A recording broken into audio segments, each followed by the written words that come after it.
نحمده ونصلي على رسوله الكريم اما بعد قال المؤلف رحمه الله باب تحریم قوله شاہنشاہ للسلطان وغیرہ، بادشاہ وغیرہ کو شہنشاہ کہنا حرام ہے۔ ابو ہریرہ رضی اللہ تعالیٰ عنہ سے روایت رسول اللہ صلی اللہ علیہ وسلم نے ارشاد فرمایا، سب سے ذلیل ترین اور سب سے خبیث ترین، سب سے گھٹیا نام یہ ہے اللہ رب العالمین کے نزدیک کہ کسی انسان کا نام بادشاہوں کا بادشاہ رکھا جائے، ملک الاملاک رکھا جائے۔ متفق علیہ روایت ہے، شہنشاہ، ملک الاملاک، سلطان السلاطین، اس طرح کے جو نام ہیں یہ اللہ رب العالمین کے نزدیک بہت ذلیل ترین نام ہے، بہت ہی خبیث نام ہے۔ اللہ تعالیٰ ان ناموں کو پسند نہیں فرماتا ہے۔ اسی حدیث پہ قیاس کرتے ہوئے بعض علماء کرام نے کہا ہے کہ کسی جج کو قاضی القضات بھی رکھنا منع ہے، جیسے تمام ججوں کا ایک جج ہوتا ہے جس کو سپریم جج کہتے ہیں، کہا یہ نام بھی رکھنا اور یہ لقب بھی دینا منع ہے۔ اسی طرح سے کسی بادشاہ کو حاکم الحکام کہنا منع ہے، بلکہ اہل دین کی ایک جماعت اس سے تبرع اختیار کرتی تھی اور یہ لفظ کسی نیک انسان کو نہیں رکھا جاتا تھا۔ البتہ دنیا میں جو لوگ فخر و غرور کرنے والے ہیں وہ اس نام کو پسند فرماتے تھے۔ اس کے پیچھے حکمت یہ ہے کہ اسلام میں اللہ رب العالمین کے جو اوصاف ہیں، الفاظ میں بھی، اقوال میں بھی، صفات میں بھی،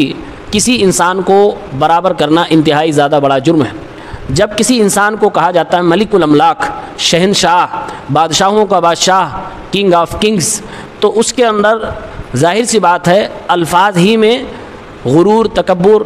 اور گھمنڈ آ جاتا ہے۔ اسلام نہیں چاہتا ہے کہ کسی انسان کے اندر غرور اور اس طرح کی چیزیں پیدا ہوں۔ اسلام چاہتا ہے کہ لوگوں میں درجہ بندی ہو، لیکن اس کا معیار تقویٰ ہو، پرہیزگاری ہو، نیک اعمال میں کثرت ہو۔ ایسا نہ ہو کہ ناموں کی وجہ سے کوئی انسان بڑا سمجھا جائے۔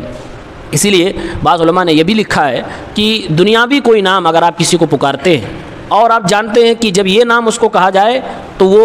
تھوڑا اکڑنے لگتا ہے اور گھمنڈ محسوس کرنے لگتا ہے، تو وہ نام چھوڑ دینا چاہیے، اس نام سے اس کو نہیں پکارنا چاہیے۔ مثال دی ہے، جیسے سید کا معنی ہوتا ہے سردار، اور عرب کے اندر بھی سید قوم کے لیڈر کو کہا جاتا تھا۔ تو کہا اگر معلوم ہو جائے آپ کو کہ کوئی قوم کا لیڈر ہے اور اس کو آپ جب سید کہہ رہے ہیں تو وہ اکڑ رہا ہے، اس کے اندر گھمنڈ، غرور ظاہر ہو رہے ہیں، تو آپ یہ لفظ چھوڑ دیں، اس لفظ سے اس کو نہ پکارا کریں، بہتر اسی میں ہے۔ تو آج کے دور میں بھی اگر کوئی ایسا نام کسی کا ہے یا کوئی ایسا نک نیم ہے، لقب ہے کہ جس کو پکارا جائے تو آدمی گھمنڈ کرنے لگے، تو ہم اور آپ کو وہ نام چھوڑ دینا چاہیے، اس نام سے اس کو نہیں پکارنا چاہیے۔ ابن عثیمین رحمہ اللہ فرماتے ہیں، کان احب اسم عند اللہ ما دل علی التذلل والخضوع، اللہ کے نزدیک سب سے پیارا نام وہ ہوتا ہے جس کے اندر عاجزی ہو، بندگی ہو، جھکاؤ ہو، خضوع ہو، جیسے عبداللہ، عبد الرحمن، اللہ کا بندہ، رحمان کا بندہ۔ وَأَبْغَضُ اسم عند اللہ ما دل علی الجبروت والسلطة والتعظیم، اور اللہ کے نزدیک سب سے زیادہ ناپسندیدہ نام وہ نام ہوتے ہیں جس سے یہ معنی جھلکتا ہو کہ اس کے اندر جبروریت ہے، اس کے اندر کسی طرح کا غرور اور گھمنڈ ہے، جیسے ملک الاملاک، شہنشاہ، کنگ آف کنگز، اس طرح کے نام رکھنا اور لقب رکھنا منع کیا گیا ہے، اور یہ اللہ تعالیٰ کو پسند نہیں ہے۔ آج انسانوں کی طبیعت دنیا والوں کو دیکھتے ہوئے مسلمانوں کی بھی ایسی حالت ہو چکی ہے کہ لوگ کہتے ہیں کوئی بھاری بھرکم نام ہونا چاہیے، کوئی بھاری بھرکم نام ہو، خطرناک نام ہو، جس کی میننگ سے ہی آدمی دہل جائے، تو یہ سب چیزیں اسلام میں ناپسندیدہ ہے۔ اس کے بعد کہ اگلا باب ہے، امام نووی رحمہ اللہ فرماتے ہیں، کسی گنہگار اور فاسق، فاجر اور بدعتی انسان کو سید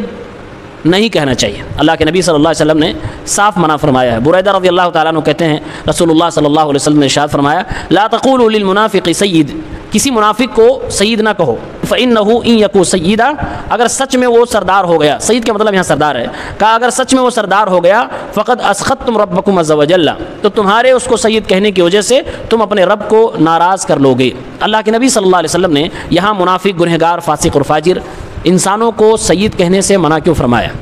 اس کے پیچھے عقیدے ولا اور برا ہے۔ اسلام کا ایک قانون ہے کہ جو بھی اللہ کا نافرمان ہے، گنہگار ہے، بدعتی ہے، فسق و فجور میں ڈوبا ہوا انسان ہے، اس کو عزت نہیں دی جائے گی۔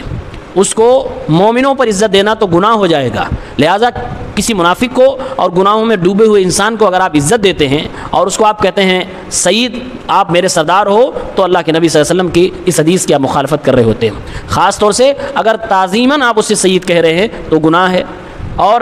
اگر مصلحت کی بنیاد پر ہے کہ سامنے والا کوئی خطرناک انسان ہے جو کہ بڑا شریر بدتمیز قسم کا انسان ہے، اگر اسے کسی طرح کے بہترین القاب سے نہ پکارا جائے تو آپ کو کچھ نقصان پہنچا سکتا ہے، تو علماء نے کہا کہ دفع مضرت کے لیے تم اسے کہہ سکتے ہو۔ جیسے کہ اللہ کے نبی صلی اللہ علیہ وسلم نے جب روم کے بادشاہ کو خط لکھا تو آپ نے عظیم الروم لکھا تھا، روم کا بڑا آدمی، عظیم کا کہہ کر آپ صلی اللہ علیہ وسلم نے اس کو عزت دی تھی۔ یہ عزت اس لیے نہیں دی تھی کہ وہ مسلمان تھا، اس لیے دی تھی کہ وہ بادشاہ تھا، اس سے ہونے والا جو نقصان ہے وہ نقصان ٹل جائے۔ تو مصلحت اور دفع مضرت کے لیے اگر کسی کو کہنا پڑے تو کر سکتے ہیں، ورنہ عام طور سے کسی کو تعظیم کرنے کے لیے، عزت دینے کے لیے کسی فاسق، گنہگار اور بدعتی شخص کو اس طرح کے الفاظ میں بھی عزت نہیں دینا چاہیے۔ اس حدیث پاک کے اندر منافق کی تعظیم کرنے سے چاہے قول ہو یا فعل کے ذریعے سے منع فرمایا گیا ہے، کیونکہ اسلام کہتا ہے عظمت اس کے لیے ہے، عزت اس کے لیے ہے جو اللہ تعالیٰ کا وفادار ہے، جو اللہ رب العالمین